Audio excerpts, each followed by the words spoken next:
Listo. Bueno, vamos a empezar.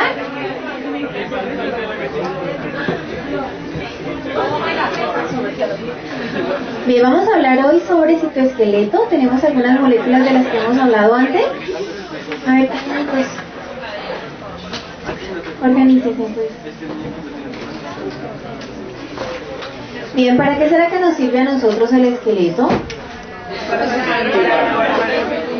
Para estructura, ¿verdad? Y para darnos forma, porque si tuviéramos solamente los músculos y la piel, pues no necesitamos como un andamiaje donde todo pueda ir, donde algo lo soporte. Pues eso mismo pasa con las células. Y hay moléculas especiales para hacer este trabajo. Nosotros ya vimos algunas de esas moléculas durante el transcurso del curso, pero las vimos como haciendo otras funciones.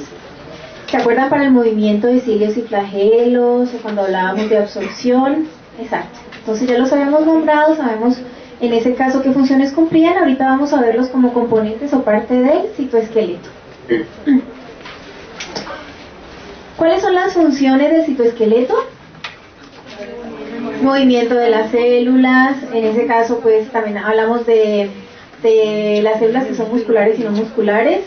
En el caso del movimiento que hacen los cilios, los flagelos, o sea, el citoesqueleto como tal me puede servir para movimiento, pero también hay células que no se mueven y tienen citoesqueleto. O sea, tenemos algunas células que no se mueven y otras que no son musculares y que tienen movimiento, como cilios, flagelos o pseudópodos. En algunas células que como tal no se mueven ellas, pero tienen que hacer movimiento de sus organelos y vesículas internas. ¿Se acuerdan que nosotros hablábamos de el movimiento de vesículas que se hace a través de del compartimento de Golgi, o que se hace entre el retículo endoplasmático y Golgi? Y en algunas de las vesículas que son secretoras, pues necesitamos que esas vesículas sean transportadas, y parte del citoesqueleto hace esa función. Eso es lo que sería el movimiento de las subestructuras celulares. Y el movimiento de los cromosomas, cuando tenemos el uso mitótico, la célula se va a dividir, y ya sabemos que las células mitóticas están formadas por unos cromosomas que parecen unas X. Realmente un cromosoma, o cuando uno ve un cromosoma en una célula que no está en división, es como si fuera una lineecita. Esos cromosomas que ustedes ven en forma de X es solamente cuando ha pasado la replicación. Parece que fuera un cromosoma, pero realmente lo que tenemos es dos. O sea, en ese momento parece un solo cromosoma, pero en el momento en que cada uno se reparte de manera equitativa en una de las células hijas, entonces ahí es donde participa el uso mitótico para llevar a cada uno de esos cromosomas a una célula.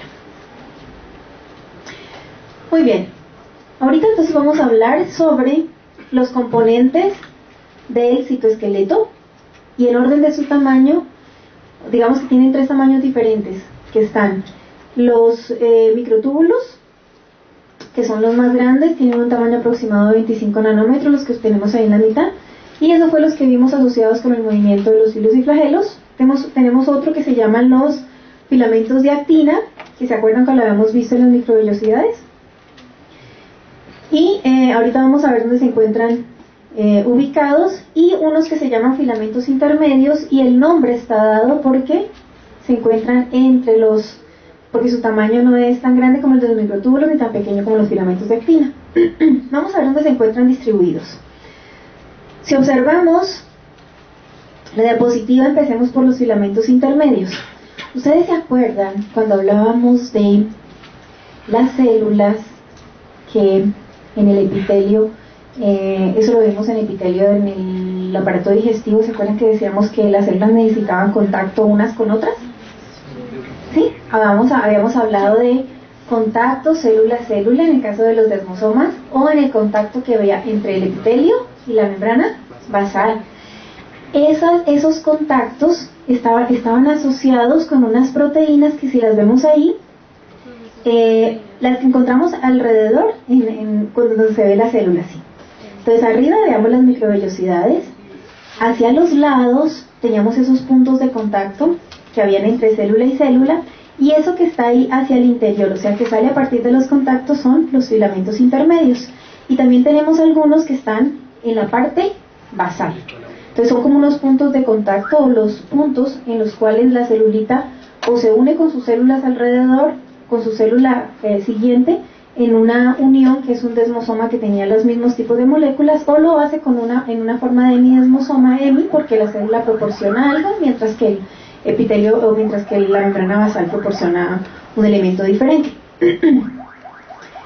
En el caso de los microtúbulos, vemos que estos se van irradiando desde una estructura que se llama centriolo, que se encuentra muy cerca del núcleo. Se irradian desde esa estructura hacia el exterior, que es lo que estamos observando en la segunda.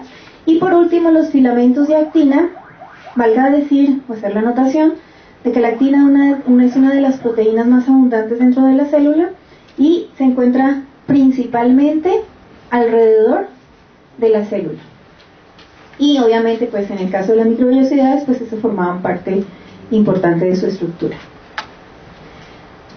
Muy bien.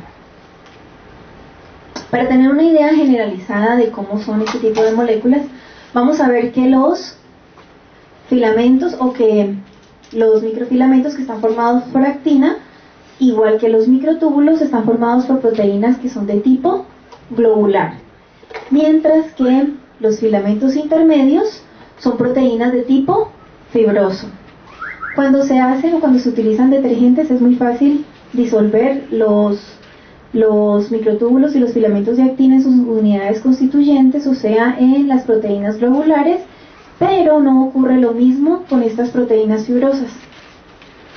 Y ellas están más asociadas con protección mecánica en el caso de las células epiteliales, o sea, estos filamentos intermedios son los que ayudan a las células epiteliales a fijarse en la membrana basal. Por eso cuando tenemos mutaciones en este tipo de fibras, pues vamos a ver que hay algunos tipos de enfermedades asociadas a ellos y tienen que ver con el desgaste que ocurre en la membrana basal por mutaciones o porque esta fibra no funciona adecuadamente. Muy bien, vamos a empezar a hablar de manera muy general sobre cada uno de los componentes del citoesqueleto, aunque mucho de esto es repaso porque ya lo habíamos visto anteriormente. Ya dijimos que, o ya habíamos hablado antes cuando vimos las micrografías, las fotografías electrónicas, de más o menos cómo estaban constituidos los microtúbulos y de dónde se irradian, o de dónde se encuentran formados. La estructura que vemos enseguida, que vemos aquí muy cerca al núcleo, ¿cómo es que se llama? Estos son los centriolos. Los centriolos, digamos que son la base para la formación de los microtúbulos. Eso era lo que veíamos en la base de los cilios y los flagelos, ¿se acuerdan? Cuando teníamos los cilios o flagelos, veíamos una estructura, bueno, en este caso no aplica porque es una microvellosidad, pero cuando veíamos los cilios y flagelos, veíamos una estructurita pequeña que estaba en la base y que era la estructura que permitía, o la base de la formación de los microtúbulos. Los microtúbulos, habíamos dicho ya, están formados por proteínas globulares, y aquí se muestra más oscura, más clarita, más oscura, más clarita. Lo que nos quiere mostrar es que ellas se encuentran en forma de dímeros, que es la alfa y la beta tubulina. Lo que tenemos es, o la formación de los microtúbulos es como un tubo hueco. Y lo que tenemos acá, o sea, cada una de esas proteínas globulares que está asociada de manera de dímeros, empieza a formar lo que llamamos un protofilamento. Y todos esos protofilamentos unidos pues son los que me van a formar finalmente el microtúbulo.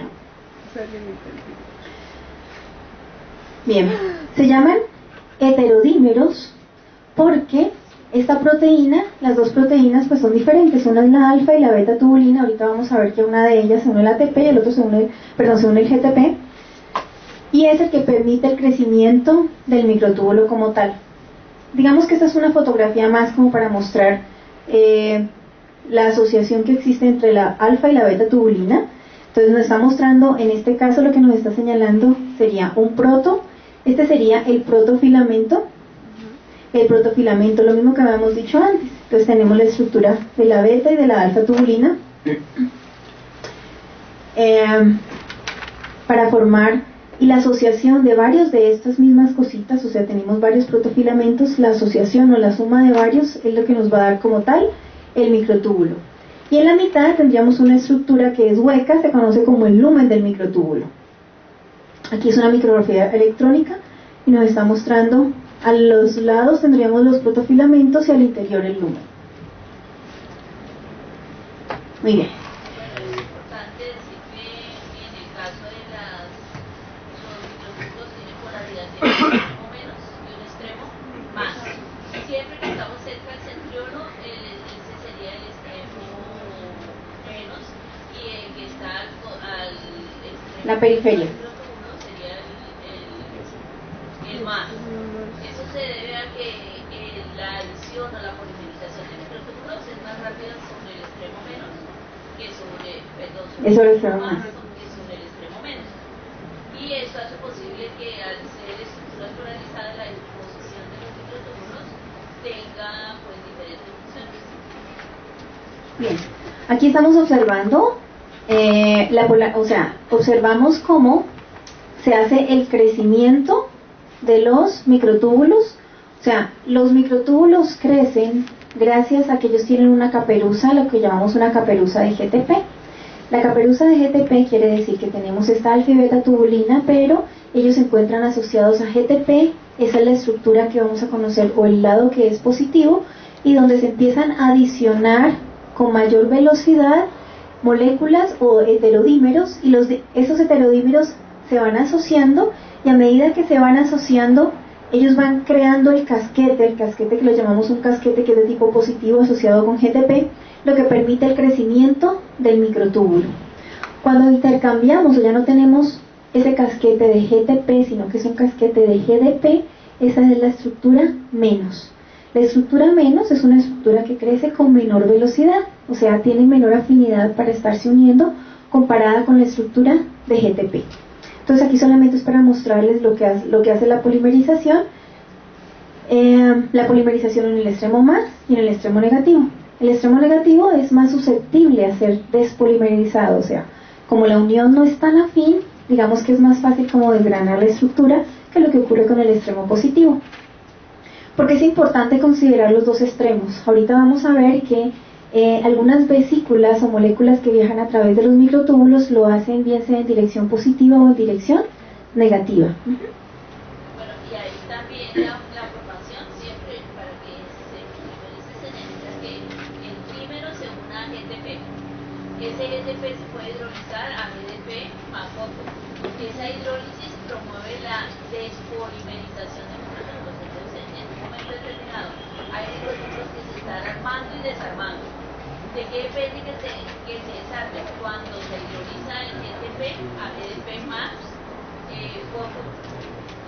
Pero también necesitamos otros microtúbulos que sean estables, entonces debemos de evitar que ese GTP se hidrolice. Y más adelante vamos a ver cómo evitamos que ese GTP se hidrolice y por lo tanto los tubos sean estables y no se estén despolimerizando tan fácilmente.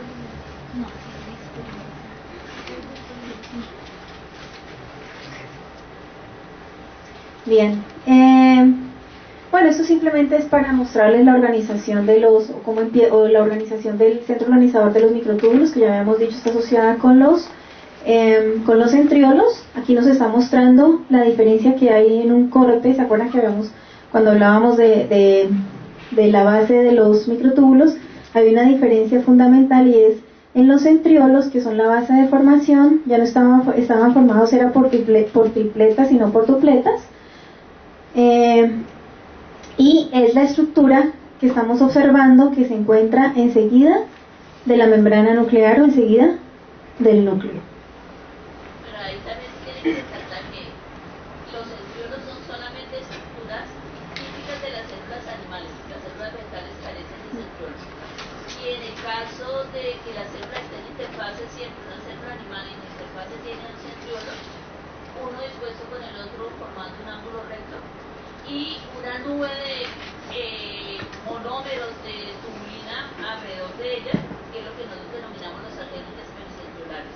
Y toda esa estructura que se ve en el centro, los dos centriolos más los microtúbulos que están despolimerizados, es lo que se llama centrosoma.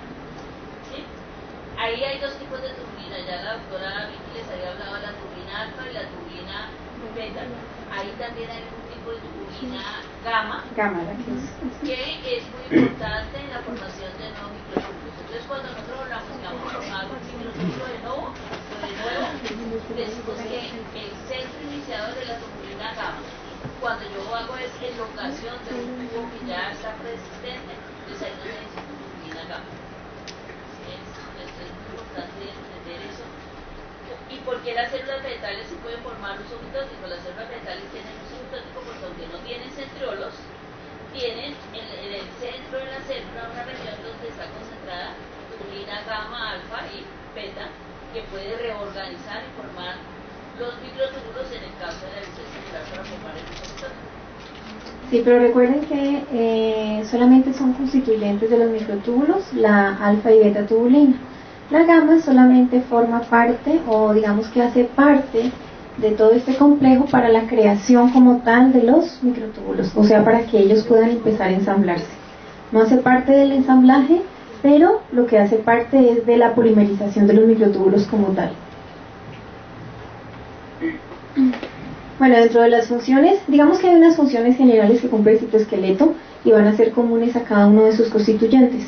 O sea, vamos a decir que el andamiaje, la estructura y algunos movimientos pues están asociados con todos los elementos del citoesqueleto, pero digamos que algunos en particular tienen funciones particulares.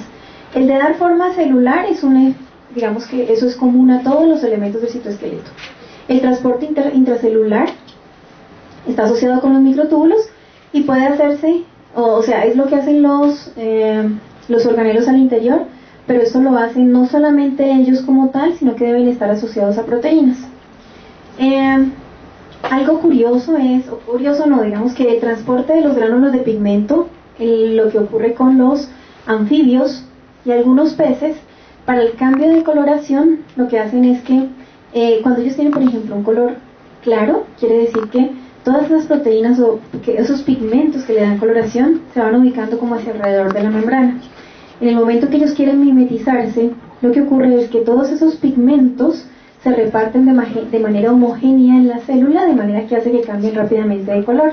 Y ese movimiento o el hecho de que esa proteína quede esparcida de manera homogénea dentro de la célula, porque al final lo que tenemos es una gran cantidad de células si los pigmentos se encuentran alrededor, digamos que tiene una coloración.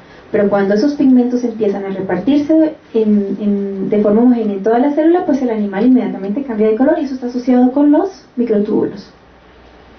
Y como lo habíamos visto ya anteriormente, no vamos a hacer más énfasis en eso, el movimiento de los cilios y los flagelos. Bueno, y la división celular, que ya hablamos más o menos de qué se trataba. El transporte que se hace a través de los microtúbulos se hace con proteínas asociadas. Tenemos dos particularmente que son la dineína y la quinesina. Entonces aquí nos está mostrando, tenemos el microtúbulo, tenemos los dos extremos, el extremo menos y el extremo más, y nos está mostrando hacia dónde se dirigen cada una de las, o sea, cuál es la dirección que toman con respecto al microtúbulo estas proteínas. Entonces si observamos, cuando el movimiento se hace desde el extremo menos hasta el más, la proteína que actúa es la proteína quinesina. Pero si el movimiento se hace desde el extremo más al extremo menos, eso se hace gracias a la asociación de la proteína que se llama la dineína. Ahora,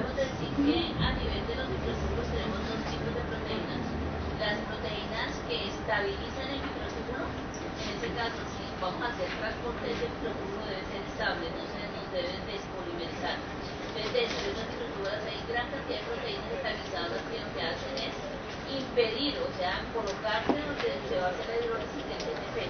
Una de esas proteínas son las que vimos en la clase anterior, que es la proteína Tau, que era una de las culpables de que la persona tuviese esta enfermedad neurodegenerativa que estudiamos en la clase anterior. Ella no es culpable. Ella es una proteína que se encuentra asociada y si está mutada no tiene la culpa y tiene un mal funcionamiento, pero ella no es la culpable. Que era la que se encontraba acumulada en el citoplasma, porque realmente la función de ella es colocarse ahí en el casquete donde está el GTP para evitar la despolimerización de ese microtúbulo. Hay otras proteínas asociadas a microtúbulos que llaman cofilinas también. Proteínas asociadas. Y vamos a ver encontrar también en el microtúbulos proteínas asociadas. Y las otras dos proteínas son proteínas motoras. Si existen proteínas motoras asociadas a los microtúbulos, puede haber movilidad. Por ejemplo, en el caso del cido y el flagelo encontramos escala tineína. Y en el caso del transporte intracelular vamos a encontrar la dineína y la tinesina son proteínas motoras que determinan si el microtúbulo va a tener propiedades de moverse o de transportar algo, o si por el contrario el microtúbulo va a ser estable y no tiene propiedad de moverse. Bien. Ahora vamos a ver, después vamos a ver un corto video que les muestra un poquitito más, les hace más claridad sobre el movimiento. Aquí lo que habíamos visto en la diapositiva anterior, pues simplemente nos estaba mostrando el transporte que se hace, o sea, las proteínas que se encuentran asociadas aquí a los microtúbulos. Aquí en el transporte de vesículas, pues realmente no la estamos viendo, se ve solamente la vesícula y como si la vesícula se uniera per se o a través de su membrana con el microtúbulo, pero realmente ya se está uniendo a través de unas proteínas. Si el movimiento en este caso se hace desde el extremo negativo hacia el positivo, ¿cuál sería la proteína que está actuando?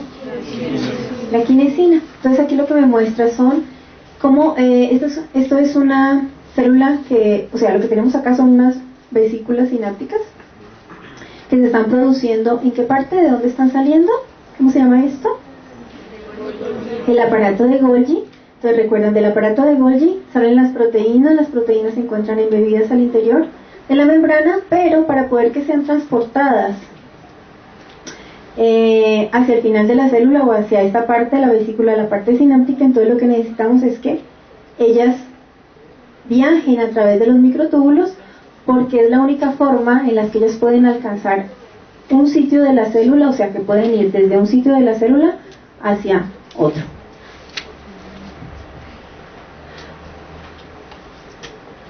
Bien, otra función, y ya lo habíamos dicho antes, de los microtúbulos es arrastrar los cromosomas cuando se realiza o antes de que se realice la citoquinesis o que se realice la constricción del citoplasma para formar células hijas. Entonces lo que estamos observando aquí en forma de X serían los cromosomas después de haber sido replicados. Entonces cuando ellos no han sido replicados, o sea una celulita normal que no esté en mitosis, nosotros no observaríamos esto, sino que observaríamos solamente una de estas partecitas. En el momento de la replicación ya se ven como unas X, hay una estructura en la mitad que es donde se me van a enganchar los elementos los microtúbulos, y eso es lo que permite, después de que se enganchen, que cada una de las células que arrastren los cromosomas. O sea, lo que tenemos es, los microtúbulos se enganchan acá en el centro y arrastra un cromosoma para una célula y otro cromosoma para la otra. Cuando esto no sucede es cuando ocurren, por ejemplo, el caso de las trisomías o la trisomía 21 en el caso del síndrome de Down, porque resulta que hay una célula, si este cromosoma, o sea, estos dos, se dirigen a una sola célula, pues voy a tener una especie de aneuploidía. En este caso la aneuploidía voy a tener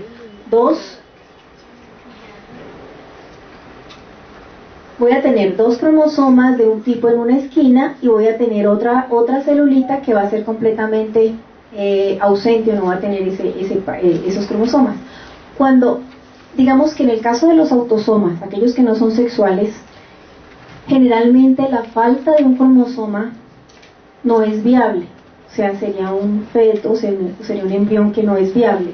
El caso de las aneuploidías, o cuando yo tengo monosomías o nulosomías, son más aceptables en el caso de los cromosomas sexuales.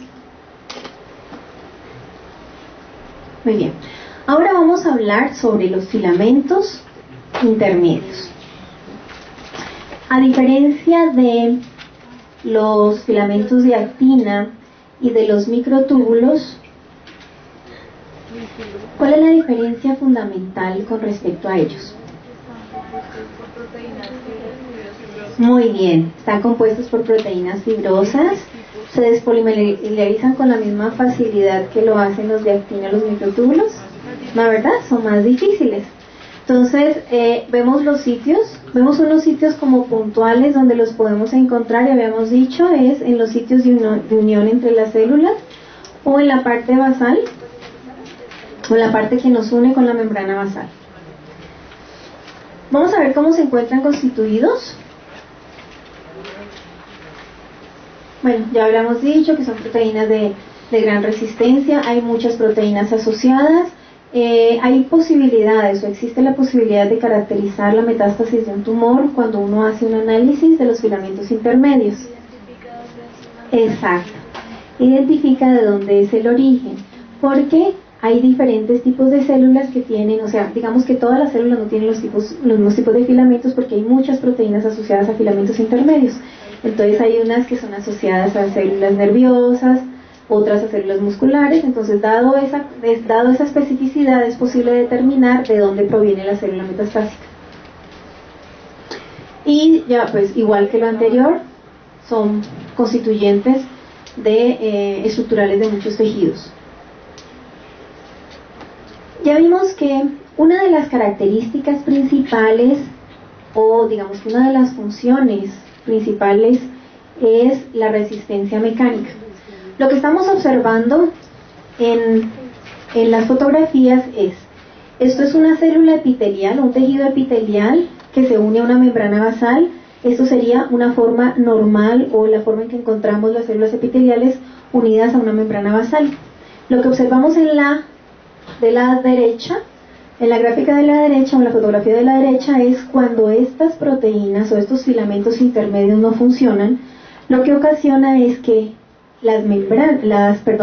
todo lo que es la membrana basal, por ausencia de esos filamentos intermedios, no tiene resistencia mecánica y muchas de esas células mueren. Entonces lo que encontramos es una especie de espacio que existe entre células epiteliales y membrana basal, que lo podemos ver aquí ya en forma de gráfica en la figura siguiente. Estas serían las células epiteliales y esto sería la membrana basal. Este espacio que se forma acá es lo que me genera como las ampollas o las burbujitas, y está asociado con una enfermedad que en nosotros se llama la epidermólisis bulosa. La epidermólisis bulosa se caracteriza porque las personas no tienen, o digamos que la piel es la barrera que me protege contra, es impermeable, me protege contra las agresiones, pero cuando esa membrana no funciona, o cuando no tengo ese tejido epitelial suficientemente adherido a la membrana basal, entonces lo que se me genera es una serie de un espacio, y ese espacio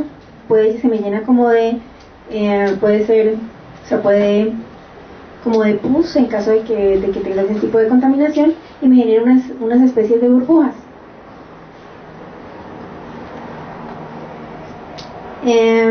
Bueno, simplemente esto era para mostrarles, o sea, lo que nos estaba mostrando el anterior, era dónde estaban ubicados los filamentos de queratina, que en el caso específico del que estábamos comentando, que es dónde se encuentran los filamentos y cómo está unido la membrana o el tejido epitelial a la membrana basal. Esos son los filamentos intermedios, y lo que estábamos viendo, o la causa de la enfermedad de la epidermólisis bulosa, lo que hace es que como estos filamentos no están funcionando, no hay un andamiaje, o sea, no hay una conexión entre membrana basal y las células epiteliales.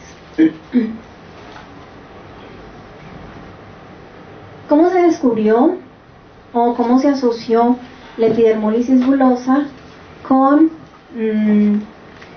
los filamentos de actina? Como ya se sospechaba cuál era la función, lo que se hicieron fueron algunos ratoncitos transgénicos. Aquí solamente es para mostrarles el proceso de cómo se fabrica un ratoncito transgénico. Entonces simplemente una mamá ratoncita, le hacen una inoculación o le colocan algunos embriones, dentro de los cuales hay algunos a los cuales se les ha mutado la queratina, y aquellos ratoncitos que tenían la mutación de la queratina son los que presentaban la fotografía que vimos anteriormente, esa misma característica. O sea, cuando se hacían cortes histológicos se observaba la misma separación entre la membrana basal y la epidermis, y los ratones generaban esas especies de ampollas que son las que presentan los pacientes que tienen la epidermólisis bulosa. Dependiendo de la mutación o de cuántas queratinas se encuentren mutadas, pues va a ser más o menos grave. Estos niños cuando nacen en parto natural, el hecho de pasar por el conducto hace que pierdan la piel.